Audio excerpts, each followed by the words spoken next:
Viewers, আজকে আমরা খুব গুরুত্বপূর্ণ একটি টপিকস নিয়ে আলোচনা করব, যে বিষয়টা বাবা মায়েদের জানা অত্যন্ত প্রয়োজন। আজকে আমরা শিশুর দেরিতে হাঁটতে শিখলে যা করবেন, আজকে আমরা সেই বিষয় নিয়ে আলোচনা করব। তো আসলে আমরা জেনে নিই, বাচ্চারা দেরিতে হাঁটলে বা নির্দিষ্ট সময়ে বাচ্চারা না হাঁটলে কি করবেন, আজকে আমরা সেই বিষয় নিয়ে আলোচনা করব।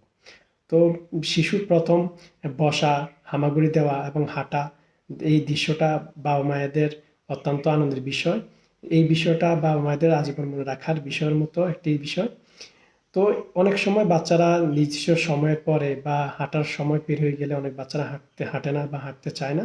তো সেসব ক্ষেত্রে অনেক বাবা মায়েরা চিন্তা করে যান, দেখা গেছে তার পাশাপাশি আর অন্য একটি বাচ্চা একই বয়সে থাকলে ও হাঁটে, কিন্তু আমার বাচ্চা হাঁটে না। এই বিষয় নিয়ে তারা একটা দুশ্চিন্তা পড়ে যায়। এমনকি এর পাশাপাশি তারা বিভিন্ন ধরনের ওষুধ এবং কবিরাজ দেখায়। এটা মোটেও করবেন না, মোটেও ঠিক না।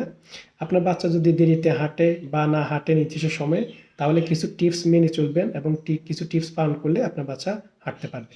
তো আসলে আমরা জেনে নিই যে টিপসগুলো রয়েছে। আপনার বাচ্চা দেরিতে হাঁটলে বা না হাঁটলে আপনি অবশ্যই বাচ্চাদেরকে কখনো অয়েল কার কিনে দিবেন না। অনেক বাবা মায়েরা বাচ্চাদেরকে হাঁটার জন্য অয়েল কার কিনে দেয়। এটা মোটেও ঠিক না। বাচ্চাদেরকে অয়েল কার কিনে দিলে বাচ্চারা অয়েল কারে হাঁটা চলা করে, এতে বাচ্চাদের অয়েল কারে হাঁটার অভ্যাস হয়, কিন্তু অয়েল কার ছাড়া তারা হাঁটতে পারে না এবং হাঁটতে জানেও না। তা এর পাশাপাশি অয়েল কার ব্যবহার করলে বাচ্চাদের মেরুদণ্ডে এবং স্পাইনালের চাপ পড়ে। এর পাশাপাশি আপনি বা মেঝেতে বা ঘরের মধ্যে আপনি কার্পেট বিছিয়ে দিতে পারেন।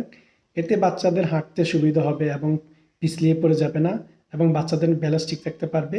এর পাশাপাশি বাচ্চারা হাঁটতে গিয়ে পড়ে গিয়ে কোনো ব্যথা পাবে না। তাই আমরা অবশ্যই মেঝেতে পাতলা কার্পেট বিছিয়ে দিতে পারেন। এর পাশাপাশি বাচ্চাদের শরীরে তেল মালিশ করতে পারবেন। এর পাশাপাশি ২ বেলা তেল মালিশ করলে বাচ্চাদের মাংসপেশি শক্ত হবে এবং মজবুত হবে। তাই আমরা অবশ্যই বাচ্চাদেরকে অন্তত দিনে ২ বেলা মালিশ করব। তেল মালিশ করলে বাচ্চাদের হাঁটার জন্য অনেকটাই উপকারিতা ভূমিকা রাখবে।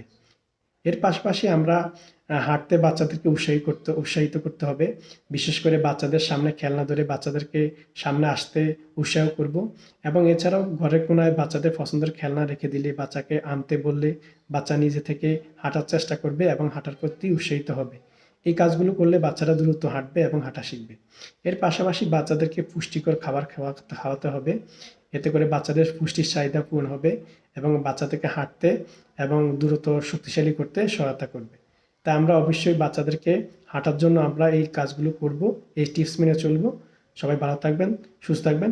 আর ভিডিওটি ভালো লাগলে লাইক এবং শেয়ার দিয়ে অন্যকে দেখার এবং জানার সুযোগ করে দিবেন। সবাইকে ধন্যবাদ।